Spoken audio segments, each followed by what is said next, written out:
We've mentioned a whole lot of them. Yes, we've mentioned Alport, we've mentioned Sigmund Freud, and the likes. So these are all personality theorists. We've also delved into the personality traits. What are some of the core traits of personality? Getting to know all the 5 core traits that forms or that makes up our personality. That is openness, conscientiousness, agreeableness, neuroticism. You get it. These are all the personality traits that we talked about the last time. Now, in this particular tutorials, we are going to delve into the disorders of personality. Yes.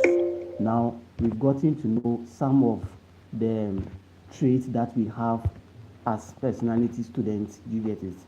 And also getting to know some of the traits that we have. But in this particular tutorial, we are delving into the disorders of personality. So that is very, very brief one that we are going to do. We will not waste much time on this one. We are going to look at the various forms of we have as far as personality is concerned. And I know in class we talked or we highlighted a few of them. So we are just going to zoom straight into them and highlight them one after the other. So I'll go with the slide, then I think we'll be okay with that. Okay. So personality disorders. Okay, personality disorders. Now, when we say something is a disorder, I think if you look at the slide, we give a slight background of the slide. But then what I'm going to do is that I'm not going to explain what is exactly in the slide. I'm going to give you a brief explanation about each of them. You get it? Yes. So I'm going to do that. A brief explanation about each of them. So that is what I'm going to do right now. That's what I'm going to do right now. So let's start with the first one. Okay. Now as the introduction of the slide states that if you have a personality disorder, you are likely to find doing it more difficult. You get it? So all of us, we all have personality traits, and if you are suffering from a disorder, something that should be done normally, you will find it very, very difficult to do. For instance, we all know that if we wake up, we need to go and take our bath, we need to do this. If you see your friends, you need to greet them, you need to be sociable to them. But then if you are going through a disorder, you are doing things very strangely. Do you get it? You are saying that your pattern of thinking, your feeling and behaving are more difficult to change. So if anybody is going through a disorder, that person's pattern of thinking and everything becomes very, very, very difficult and very, very strange because it's like something that is very, very easy for everybody to do. You are finding it very, very hard to do. Do you get it? So that is a personality. So before I start, let me define what the meaning of a personality disorder for us. So when we say a personality disorder, first of all, understand that it's a mental health condition. Okay, so a personality disorder is a mental health condition that is characterized by an enduring and also inflexible pattern of thinking, feeling, and also behavior. So a personality disorder is a mental health condition. If you forget everything, don't forget the first line that a personality disorder is a mental health condition and it is characterized by an enduring, inflexible pattern of thinking, feeling, and also behaviors. So the way you think is very, very difficult. The way you behave around your people or your friends are very difficult. Even the way you feel is also very, very difficult for you. A personality disorder, and this is as a result of this mental health condition you are experiencing. So any personality disorder is a mental health condition. So what everybody sees to be very easy to do, now you find it very, very difficult to do. That is what a disorder. And now this disorder, they are traits that develops in adolescence or early adulthood, and they remain stable over time.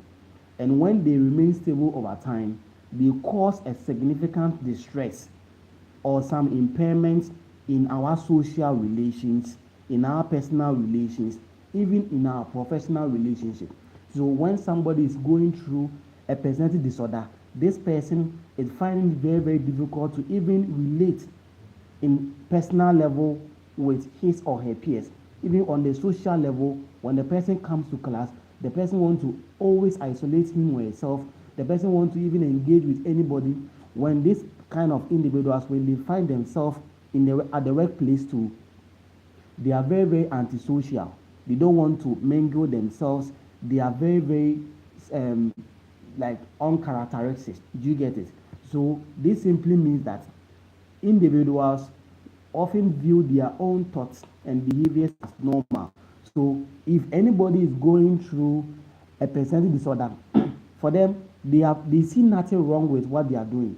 To them, everything they are doing is okay. But then it's a mental health condition they are going through. You know, that some people they might be behaving strangely, but then you sitting aside, looking at them, watching them, you might think, what is worrying this person? But to them, everything they are doing is okay to them. So anybody who is going through a personality disorder, for them, they see things to be very normal. But then it's a mental health condition they are experiencing.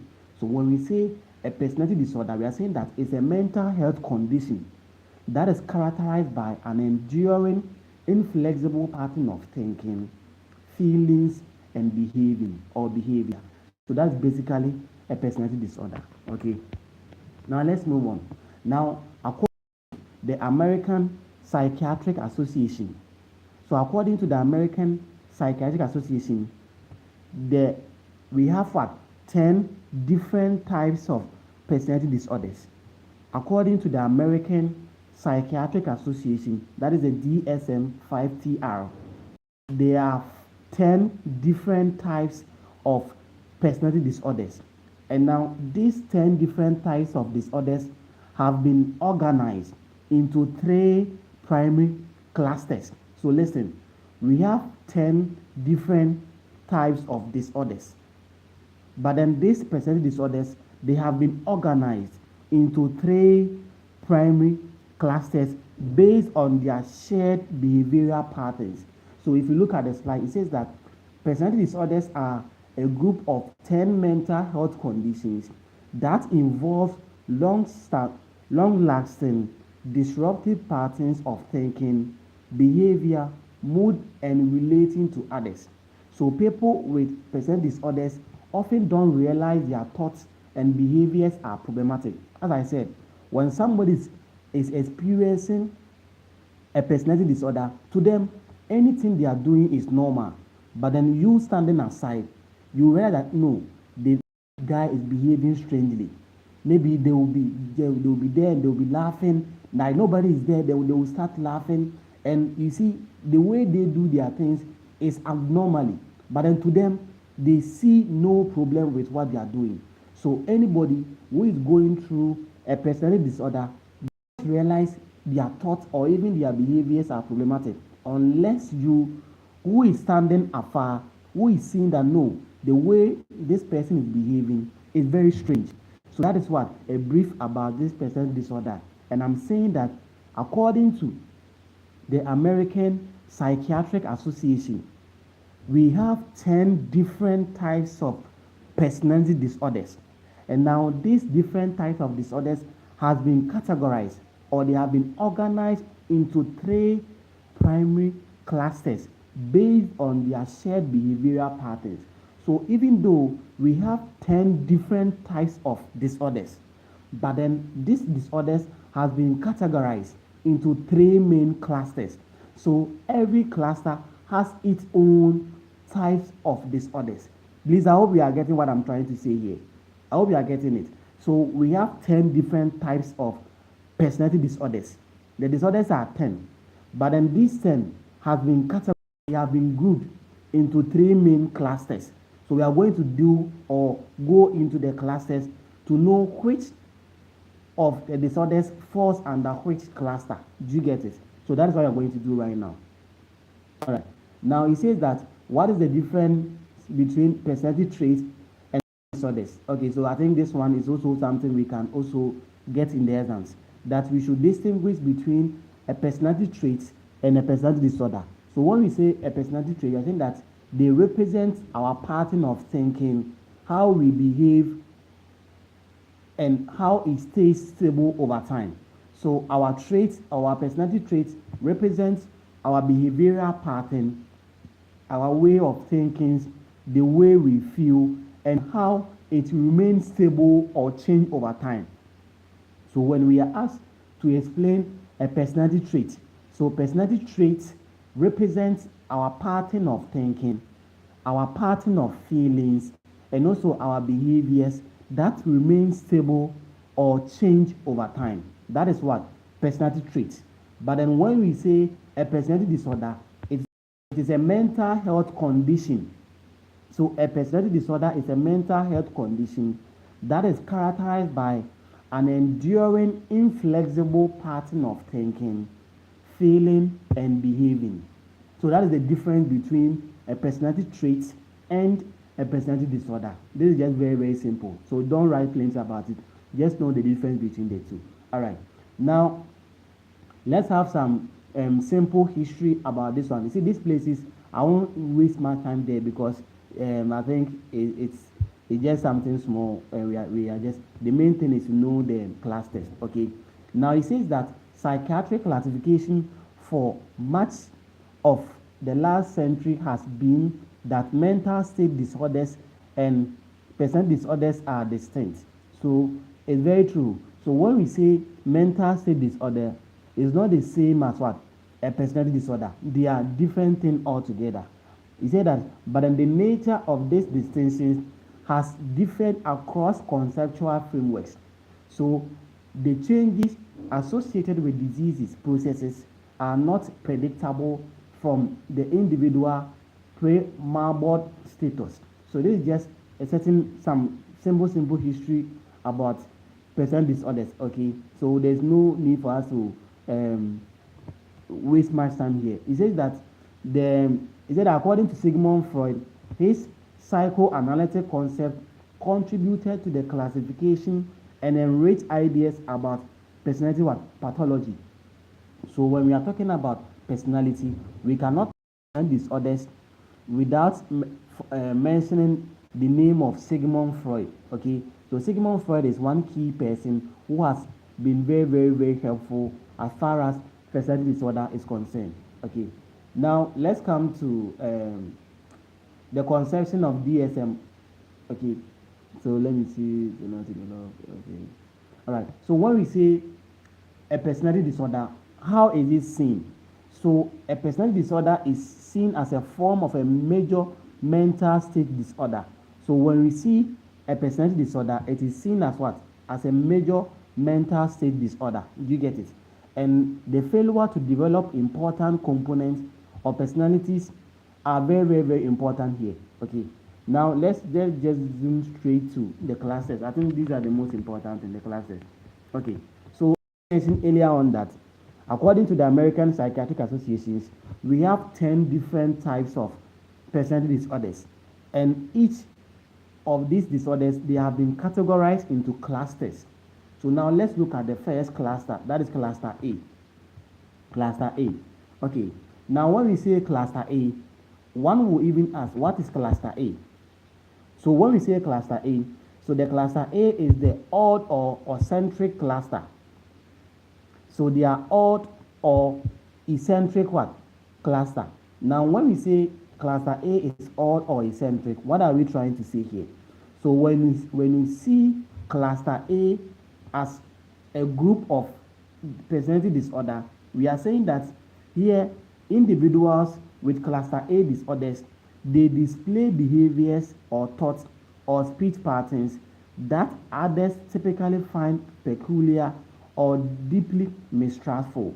So individuals who are experiencing cluster A, these individuals always display behaviors or thoughts that are typically found peculiar or deeply mistrustful. So anybody who is experiencing a cluster A disorder, they always put on some behaviors or put on some speech patterns that some people see that, oh, the way this person is talking, I don't trust this person. Do you get it? Okay, okay, the rest are big. Okay, I think it's okay now. Jesse, I hope it's fine now, right?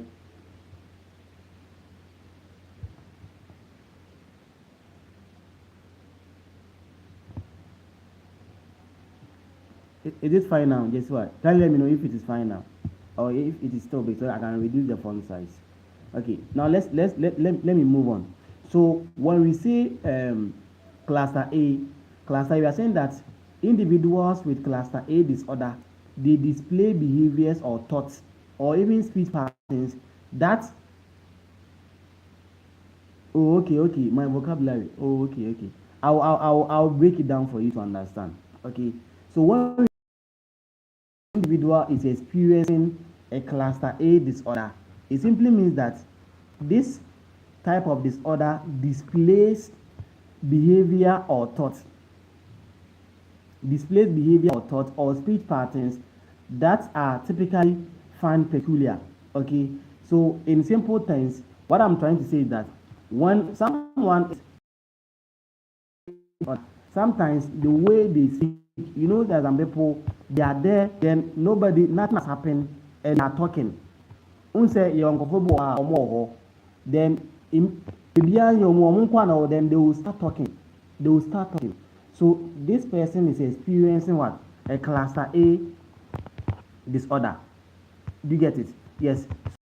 Individuals, the way they talk, the way they even behave, they are all strange. Like meaning I said, it's very, very strange. Do you get it? So an individual who is going through a cluster A disorder, they act strangely. When they are there, then they will start talking. Nobody is there. Then it's like they are having a conversation with somebody. That when they are there, then all of a sudden they will start talking. And if you listen to what they are saying, it seems that somebody is standing in front of them and they are having a conversation. Okay. Now, when we say a cluster A disorder, we are saying that they are a group of mental health conditions. So a cluster A disorder is a group of mental health conditions that are defined by an unusual thinking and behavior. So a cluster A disorder is a group of mental health conditions defined by an unusual thinking and behavior. Do you get it? So people who are suffering from this cluster A disorder, they struggle to form close social bonds because they seem to be suspicious. Do you get it? So these individuals, they are always seen to be suspicious. So individuals who are experiencing this cluster A disorder, they are seen to be suspicious, and they are seen to be suspicious.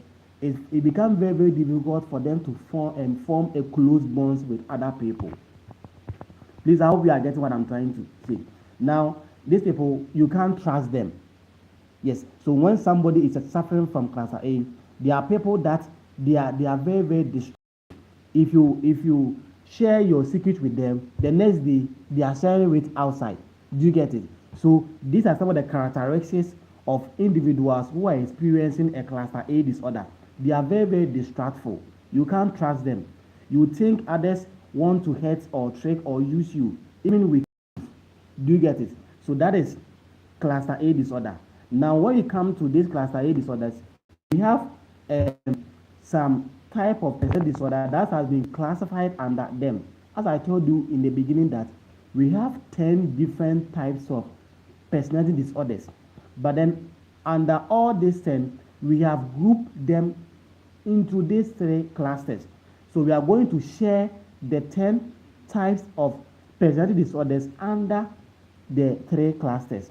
Now, if we come to the first one, or the first type of cluster, that's cluster A, we have 3 different types of personality disorders that has been classified under the cluster A.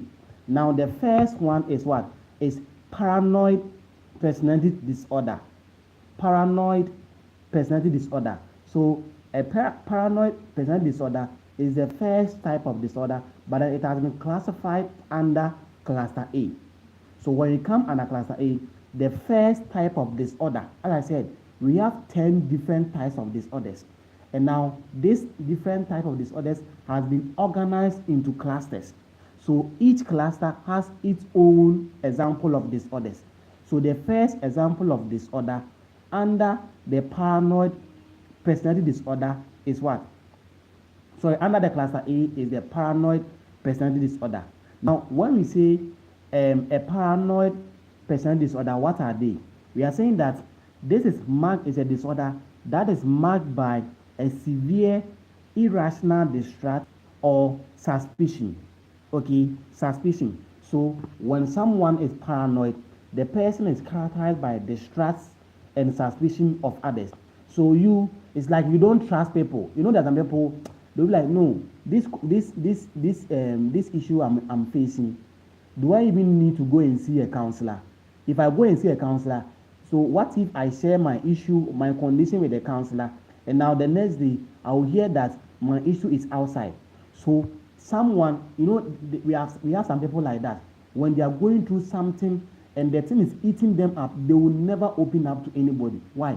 Because they are having what? A paranoid personality disorder. These individuals, they are always suspicious because they think that if they go and share something intimate about themselves with a friend or even somebody, the person will open them up.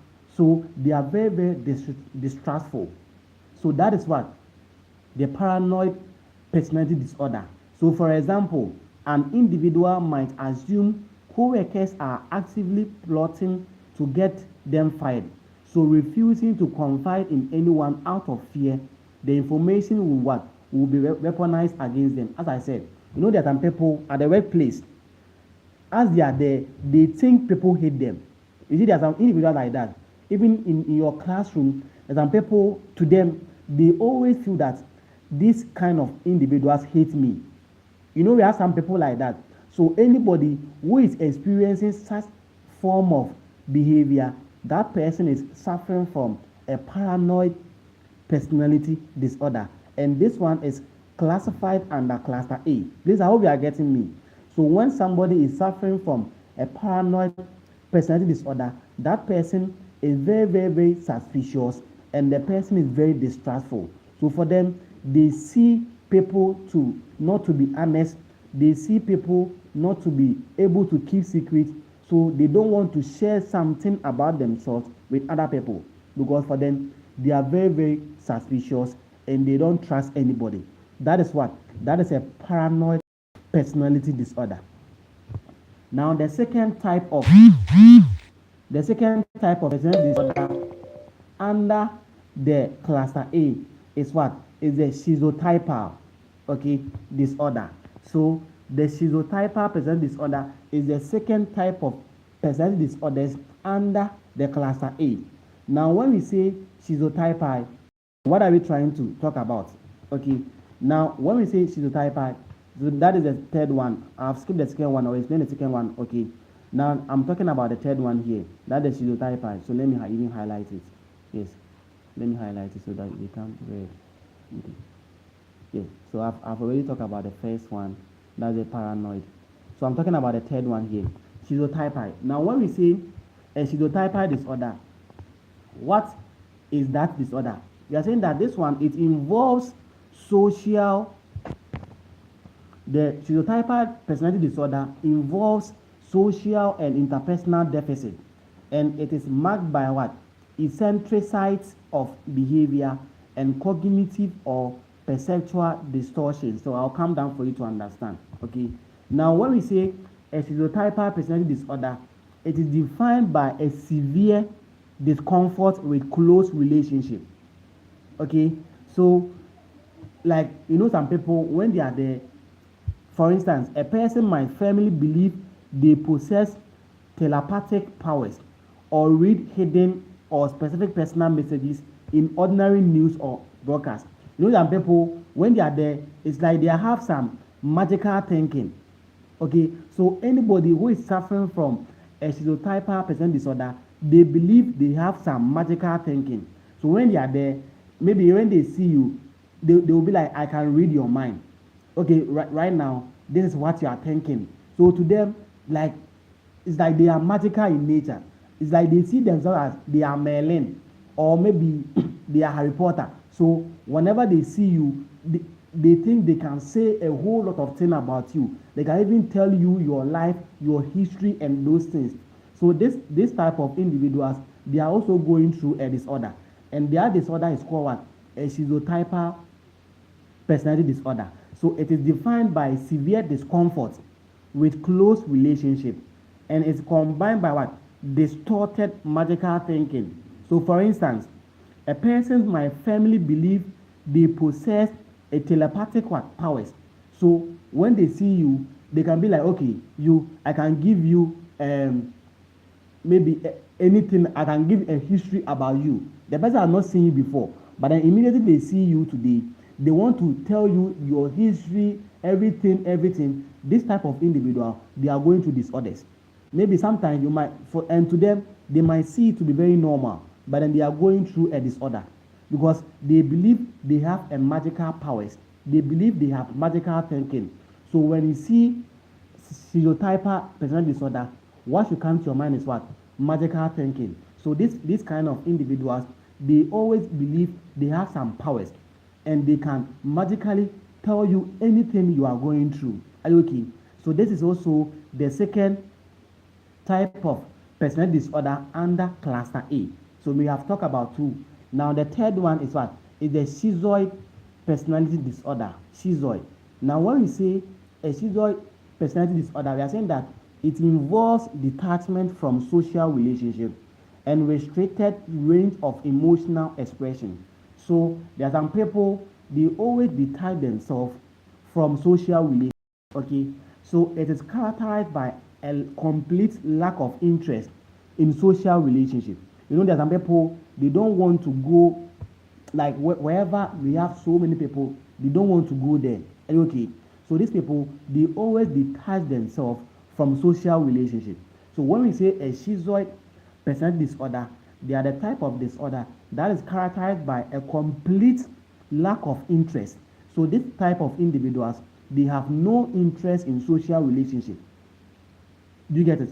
For example, a classic example is someone who intentionally chooses a completely isolated profession because the person don't want to even meet people. You know, there's some people, they don't want people to even come closer to them.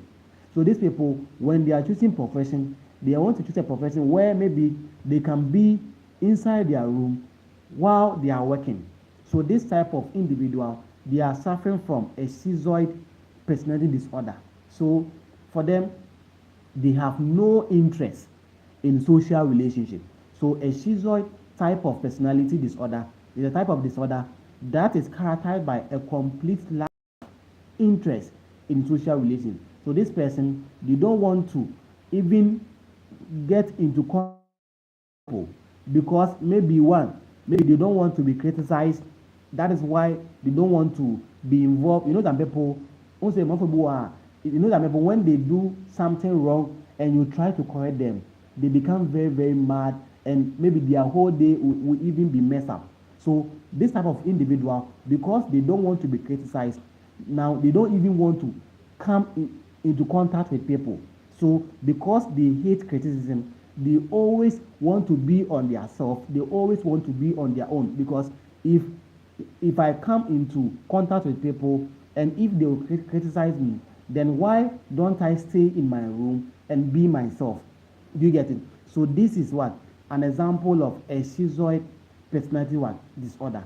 So all these three, that is the paranoid personality disorder, which is characterized by suspicion, a schizoid personality disorder, which is characterized by a complete lack of interest in social relationship, and also the schizotypal personality disorder, where people believe they have some magical powers, they have some magical thinking, and now they are able to be able to disclose something about some people. These are all examples of disorders that has been categorized under cluster A. So the cluster A disorder is, as I explained, that is what? It's a disorder, or it's a group of mental health condition defined by usual thinking and behavior. So a cluster A personality disorders, they are a group of mental health conditions that are defined by an unusual way of thinking and behavior. So that is what? That is all under the cluster A personality type. Now we're giving examples under each of them. So now let's move on to the second one. Okay, so cluster B. Now we've the cluster A, we are coming to cluster B. Now when we say a cluster B disorder, we are saying that there is a type of disorder that is characterized by being dramatic, by being emotional or erratic. You know, some people, they are very, very, very dramatic. Like sometimes they will do some things, and maybe, you know, some people, they can be there and they can post in an emergency room on their own now they say status. They can post like in the emergency room about to go for surgery, but nothing is happening to them, but they are just typing those things. So these individuals, they are very, very dramatic. Do you get it? Some individuals are also very, very emotional, like small thing, then they become. So this is also some examples of cluster B. Okay, now let's explain what this really, really is. So when we say a cluster B form of disorder, we are saying that this cluster involves a highly emotional regulation. So it involves a highly volatile emotional regulation and also impulsive actions and dramatic or unpredictable interactions with other people. So when an individual is suffering from cluster B, this kind of individual, they are very, very unpredictable. You can't predict them because today they are doing this, tomorrow they've changed their behavior. So an individual who is suffering from a cluster B disorder, they are very, very unpredictable. You can't predict them because today they are this, today they are white, tomorrow they are yellow. Do you get it? So they are very, very unpredictable. And because they are unpredictable, that is why, one, they are dramatic, and two, they are also emotional. So today you will see them, they will be crying, they will be being emotional. Then in the next evening, you see them partying at the club. This individual who was crying, everybody, oh sorry, oh what has happened? Then in the next few hours, you see them partying at the pub. So this I don't even know who I should use, or if I should use Jessiwa or Jessiwa, you are not an example of that. You know that we have friends like that. You will see them today, then they will be in the morning, they will be crying, they will be even, you will see tears coming, they will be weeping, then oh sorry, oh what has happened? Then they can't, when they want to talk, then they will be crying. Immediately they start explaining themselves, they will start crying. So they can't even explain it. So you will not even understand what they are going through, because immediately they start opening their mouth, they will start crying. So tears will be coming. Then you say this kind of people, you don't even understand them. Then these same individuals in the evening, you see them posting their life location, their party. So in the Aquarium party, like you will sit down, you know even so this kind of individual, what type of person this person is, because in the morning different personality, in the evening to different personality. So they are very, very like dramatic, and they are very, very unpredictable. You can't predict them because in the morning they are very, very sorrowful. In the evening they are partying at the pub. So that is what the characteristics of a cluster B individuals. So this cluster involves a highly volatile emotional regulation. So they can change their emotions at any given point in time. And they are also very, very dramatic, and they are very, very unpredictable in nature. So these are a few, let's say, definition of the cluster B type of personality. Now, in brief, what I'm trying to say is that the cluster B personality disorders are a group of mental health conditions that is marked by dramatic or overly emotional behaviors. So a cluster B personality disorders are a group of mental health conditions that is characterized by a dramatic or erratic or overly emotional behaviors. So those who are going through cluster B personality disorders, they are highly unpredictable. You can't predict them, and they are very, very dramatic, and they are very, very emotional. So that is basically the simple definition I can give under the cluster B type of personality disorders. Now let's look at the forms of disorders that has been classified under here. Now you see cluster A, we got only 3 types of personality disorders. We had the paranoid, the schizoid, and the schizotypal. Now when we go to the cluster B, we have 4 different types of disorders here. Now the first type of disorder under cluster B is what? Antisocial. Antisocial. Now when we say antisocial, you all hear antisocial. Now when we say antisocial, it is characterized by disregard for a violation of rights of others. Okay. Now when we say antisocial, it is what? It is pervasive disregard for the right or safety and feelings of others. So when someone is antisocial, the person don't care about the feelings of others. Okay, they always disregard the right and even the safety of others. So for example, an example is someone who repeatedly engages in illegal activities. So the person manipulates others for personal gains. So somebody who is suffering from an antisocial personality disorder, this type of individuals, they always people, and they don't care about how you feel in the end. So they always manipulate people for their personal gains. So they show a total absence of remorse or guilt. So you know, some people, they have no remorse and they have no guilt. Even if they step on your toes, when they are walking and they step on your toes, they will never say sorry to you. They are antisocial. Whenever maybe your phone is there, they can steal your phone. You know, they can like they are laughing with you, but yes, so they are stealing your properties.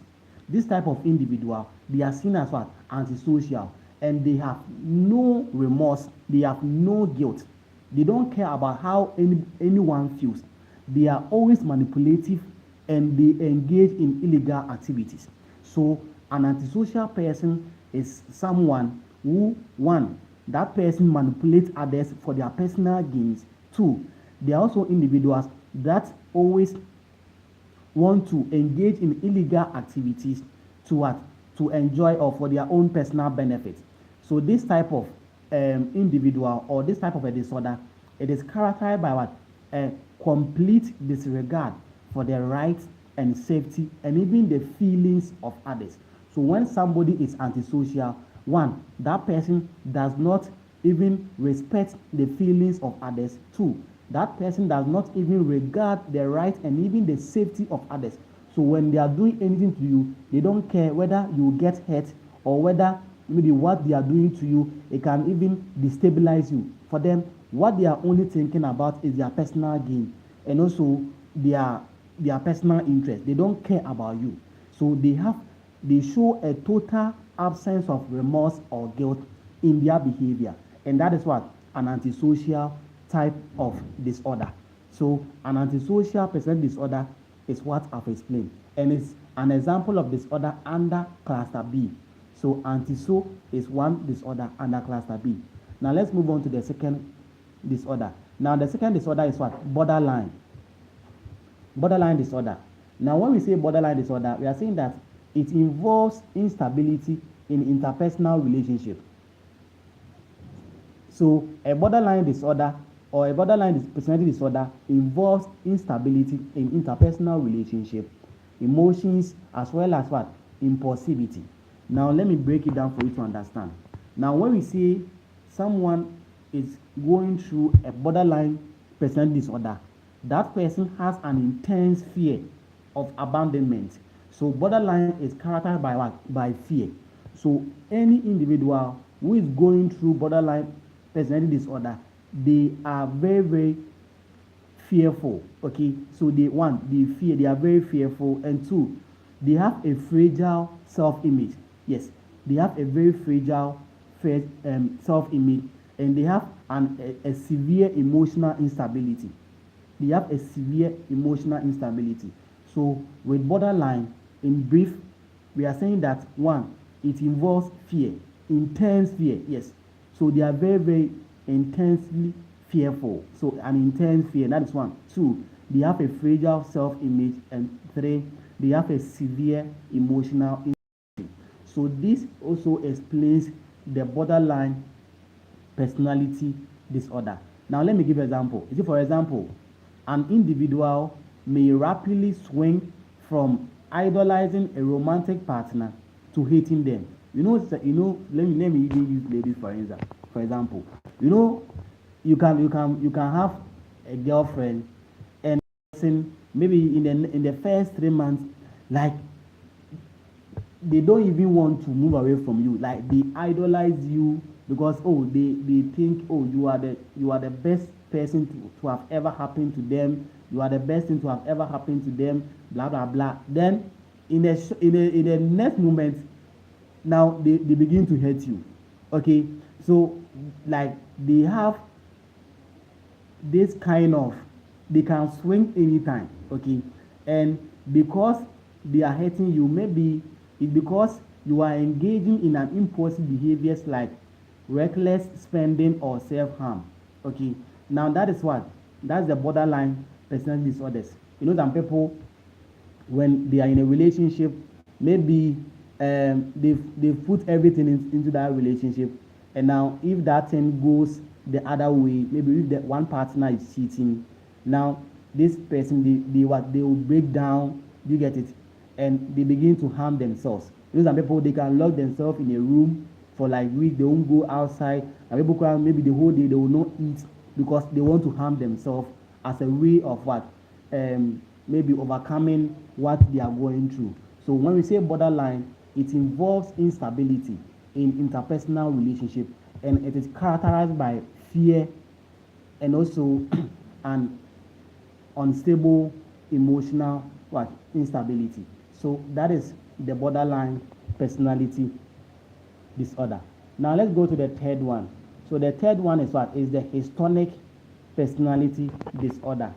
Yes. So histrionic personality disorder. Now when we say a histrionic personality disorder, we are saying that it is characterized by excessive emotionality and attention seeking. Yes, it is characterized by excessive emotionality and attention seeking. Now let me briefly explain this one to us. So when we say histrionic personality disorder, it is defined by an overwhelming need to be the center of attention. Some people, in everywhere they go, they want to be the center of attention. Now, even if they say they go for a program, the program in hand, let me give you for instance, the ladies, sometimes maybe their colleagues will be doing their weddings, and now they are invite you are invited to come to the wedding. They want to even dress overly to overshadow even the bride. There are people like that. They want to be the center of attention at every occasion they find themselves, because they want to be the talk of the day. So this type of individual, to them, they may think what they are doing is okay, but they are going through a disorder. Do you get it? So when we say a histrionic personality disorder, it is defined by an overwhelming need to be the center of attention and highly display of emotions. So someone with this condition might dress inappropriately or like they can dress to provocate anybody. Some people, maybe when they come for lectures, they want to dress anyway. They want to wear some kind of dresses just to provocate lecturers or anything. They want to be the center of attention. And to you, you might think, oh, it's okay, at least you there, we are star here, international lady, but you are going through a disorder. Do you get it? You are going through a disorder called a histrionic personality disorder, because in every event you find yourself, you want to be the center of attention at that particular event. And anybody who always does that, they are going through a disorder called histrionic personality disorder. So it's defined by an overwhelming need to be the center of attention.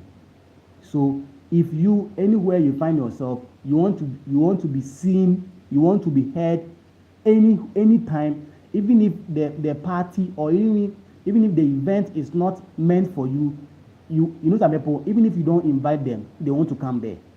Maybe I am small man, maybe I invite someone, they want to be there. Why? Because they want to show off. They want to be the center of attention for the whole party. You know some people, last I watched some wedding ceremony, and there was this kind of I don't know whether it was a bride or something, and now the kind of dress this lady wore to that wedding, everybody was looking at her, and it kind of even distracting the whole event. You know, we have some friends like that. They are attention seekers. So when we say histrionic personality disorders, in simple terms, we are referring to what? Attention seekers. We have some people, anywhere they go, they want to seek attention at that event. And this one, to you, you might think, oh, we are international, we are a guy, but Sally, you are going through a disorder called a histrionic personality disorder. So that's the third one. All right. Now, the fourth type of disorder under cluster B is called the narcissistic personality disorder. So narcissistic personality disorder. We are saying that this one, it involves grandiosity, need for admiration, and lack of empathy. So I'll break it down so that you understand. Using the word say they are all very, very big. Okay. Now the fourth one is called what? The narcissistic personality disorder. Narcissistic personality disorder. So this is the fourth type of disorder and B. Now when we say NPD, that is what? The narcissistic personality disorder. It involves a pervasive pattern of what? A deep need for constant external admiration and a total lack of empathy. You know, some people, they don't have empathy for other people. Even if you are dying, they don't care. If you are in a need, they don't care. You know, some people, maybe they can come to the examination hall, and maybe when they came, they brought, let's say, 3 pens, and somebody will be writing and the pen is not coming. They have pencil, but they will never give the person. Why? Because they lack empathy. Do you get it? So the narcissistic personality disorder involves the need for what? Admiration and the lack of what? Empathy. So an example is an individual who exaggerates their achievement. You know some people, they are always exaggerating. Hey, do you know some people when they're talking, do you know me? Do you know who you are talking to? Okay, then you don't know. Then let me tell you, I am this, I am that, I am that, I am that. Now you know who I am, Next time, know how you talk to me. You know, there are some people like that. They are very what? Narcissistic in nature, and because of that kind of behavior they possess, they always lack empathy. They don't care about the feelings and the emotions of other people, because for them, they always want to exaggerate on their achievements, and they have entitlement. So let me use that word. You know, when somebody is suffering from a narcissistic personality disorder, this kind of individual, they are always entitled, like entitlement lady, entitlement gentleman, everything they want to. Oh, do you know who you are talking to? Oh, you don't know? Then let me tell you, I am A, I am B, I am C, I am D. Do you get it? So they always brag. Do you get it? They always brag, and they feel entitled to special treatment. So anything that they've achieved, they feel so entitled to them, and anywhere they go, they want anybody to know who they are. So this type of personality is called what? A narcissistic personality disorder. And you see, this kind of people, they might think it's fine. They might think, to them everything is fine, but then they are going through a disorder. Are you okay? So this is also the fourth disorder under the cluster B. So I think that will be all for the cluster B. Now let's go to the last one. Yes. So the last one is cluster C. Cluster C. Now, when we say cluster C, we are saying that here it is characterized by anxious. So anybody who is experiencing a cluster C disorder, they are always anxious, okay, and they are always fearful. So a cluster C personality disorders are a group of mental health conditions A cluster C personality disorders are a group of mental health conditions defined by a chronic, intense patterns of anxiety, fear, and nervous behavior. So anybody who is experiencing cluster C disorder, they always experience an intense pattern of anxiety and fear. So they are always anxious, they are always fearful. So that is the cluster C personality disorder. So they are a group of mental health conditions that are defined by a chronic. You know, some people, their fear, it comes and go, it comes and go. Some people, their anxiety, it comes and go, it comes and go. So when something comes and go, it becomes a chronic disorder. So with a cluster C, it's a group of mental health conditions that is defined by a chronic, intense patterns of anxiety and fear. That is what? That is a simple definition of the class C disorders. Now, this kind of disorder, when someone is experiencing this kind of disorder, they always feel that maybe people don't like them, okay, like a fear of rejection. People don't like them. So because people don't like them, now that is why maybe they are going through this kind of fearfulness or anxiety that they are experiencing. Okay, now we have some type of disorders under the cluster C, and the first type of disorder under cluster C is what? Is the avoidant personality disorder. The avoidant personality disorder. So this one is characterized by social inhibition, feeling of inadequacy, and hypersensitive evaluation. Now, when somebody is experiencing an avoidant personality disorder, when someone is experiencing this type of disorder, you're saying that the person has an extreme social, and this one is caused by an intense fear of rejection. You know, some people, maybe when they come, maybe, you know, like here on campus, when you are freshers, you know, sometimes your first day as lectures, you see some friends, okay, and this trip of individual, like this is your first day on campus, you don't know anybody, but then maybe you see somebody, then in your mind, like, can I approach this person? Or then something will come to mind that, what if this person rejects me? For instance, the guys and the girls, you might see somebody you admire, but then you don't know whether to go and tell the person, and please, I like you, I admire you, because when you admire the person, then you have this thought that, so what if I go and number bounce? Do you get it? If I go and I get rejected, how would I feel? So this kind of avoidant personality disorder, because of the fear of rejection, okay, because of the fear of rejection, and also the inadequacy of disapproval, the fear of what? Disapproval and rejection, it makes people to become what? Anxious, and that is what? That is avoidant personality disorder. So for example, someone might reject a career promotion because it involves interacting with new clients.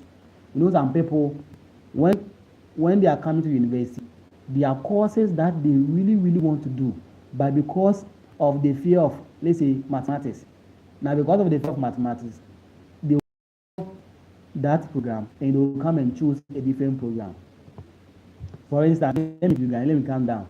You know, when you are selecting your electives, you know, some people, they will do elimination by substitution. Hey, this lecturer there, very, very serious. So, hey, you want to go and do this lecturer's course? Hey, because of the fear of a lecturer, even though the course is very, very interesting to you, you really want to do the course, but because of a particular lecturer, now you decide not to do that course. That is what? That's avoidant personality disorder. So because of a particular person, you don't want to do something. Okay, why? Because of fear of rejection, because of inadequacy or disapproval. You get it? So that is the avoidant personality disorder. The avoidant personality disorder. Okay, now let's go to the second one. The second one is what? Is dependent personality disorder. Dependent personality disorder. So when we say a dependent personality disorder, we're saying that it involves a pervasive and excessive need to be taken care of, leading to submissive and clinging behavior. So here is defined by what? A pervasive, submissive need to be taken care of by others. Now, a person with this condition might struggle to make everyday choices. Those are people, everything they want to do, they rely on other people. For instance, even in choosing electives, there are some people in your class, they want to see what somebody is choosing, then they will choose that same thing. That I don't even understand. You are on your own, but some people, they choose their electives because of somebody also choosing that same elective. But you don't know what informs the person for choosing that electives. You get it? So some people chose some, or they make some decisions or make some choices based on what other people are also equally doing. Okay, and that is what? Dependent personality disorder. So it is defined by a pervasive, submissive need to be taken care of by others. So you want to be taken care of by others. You know, there's some people, they don't want to do anything because for them they think someone should go and come and give it to them. So because of that behavior, they don't want to even go and work because they believe is the work of, or is the responsibility of somebody to go and get something to do, get the money and come and give it to them for them to eat. Do you get it? So that is a dependent personality disorder. This type of individuals, if they find themselves in a new environment, they will feel there. Why? Because they have not once in their lifetime make choices for themselves. So when they find themselves in a new environment, it will become very, very difficult for them to adapt and cope to that environment. Okay, so that is the dependent personality disorder. Now the last one is obsessive compulsive personality disorder. Yes, so obsessive compulsive. Now when we say obsessive compulsive, what are we trying to say? We are saying that here it is marked by a rigid preoccupation with orderliness, rules, details, and perfectionism. Okay, now you know there are some people, they want to do things. Okay, the screen is blared. Okay, thank you. Let me. All right, please, is it okay now? Nan, is it okay now, Nani? Check for me, please, at your end, if it's okay now. Okay, now obsessive compulsive personality disorder, it is marked by a rigid preoccupation with orderliness, rules, details, and perfectionism. Note, this is distinct from OCD. Okay, so an example is a manager who sets such impossible high standards. Projects are never finished. You know, there are some people, when you find yourself under their supervision, they always want to set high standards, and because of this high standard they've set for themselves, and this standard they will never reach, it makes those working under them feel uncomfortable. Are you okay? Now let's say, for instance, there are some parents that are going through this obsessive compulsive disorder. Some parents, they will be like, okay, now these exams, if you don't get 95, don't come home. Hey Charlie, you know, this is very, very high standard, even though you to get, but maybe you are saying if you don't get 95, don't come home. Meanwhile, in the MSM, the person got 10 or 15. So how come somebody who has gotten 10 out of 30 got 95 in the end of SEM? Do you get it? It's something that is strictly not possible to get. It seems impossible. Do you get it? So we have parents like that. So when we say obsessive compulsive disorder, it is characterized by a rigid orderliness and rules, details, and also perfectionism. You know, some people, they see themselves that they are perfect, and if you are there and you see yourself as being perfect all the time, you are going through a disorder, because no one is perfect. So if you see yourself that there are no flaws about you are perfect, there's nothing, there are no limitation about you, you are going through an obsessive compulsive disorder. You get it? So these are the types of disorders under personality. As I said, according to the American Psychiatric Association, we have 10 different types of disorders. And now these 10 different types of disorders, they have been organized into 3 primary clusters. And that is what we've done. So let's take the first one. You see, cluster A has 3 different types of disorders. That is paranoid, schizoid, schizotypal. Okay. Now let's come to the cluster B. It has 4: borderline, antisocial, histrionic, narcissistic. Okay. Now the last one is cluster C, which is what? Avoidance, dependent, and obsessive compulsive. Now if you count all of them, we have 1, 2, 3 here. Okay, 4, 5, 6, 7, then 8, 9, 10. So you see, we have 10 personality disorders, but then this 10 has been organized into 3 main clusters. So please get it. So in these exams, when they are asking the questions, the question will be asked in what? In clusters. So know which example falls under which cluster. You get it? Although they can ask you to let's say 4 personality disorders, but then maybe in another form you can be asked to give 2 examples, or maybe 1 example each under cluster A, cluster B, cluster C personality disorders. So know the examples under each cluster. Please, I hope you are getting me. Know the examples under each cluster. Know the examples under each cluster. And also know the definition of a personality disorder. As I told you, when we say a personality disorder, it's a mental health condition. A personality disorder is what? It's a mental health condition. So don't forget this one too. Okay. All right. Don't forget this one too. So I think that will be all for this part. So that will be all for the personality disorders. Okay. All right. So let's switch to the treatment part soon. Okay. All right. So I want to end this one, then I'll start afresh so that we will know we are dealing with 2 different things. Okay. All right.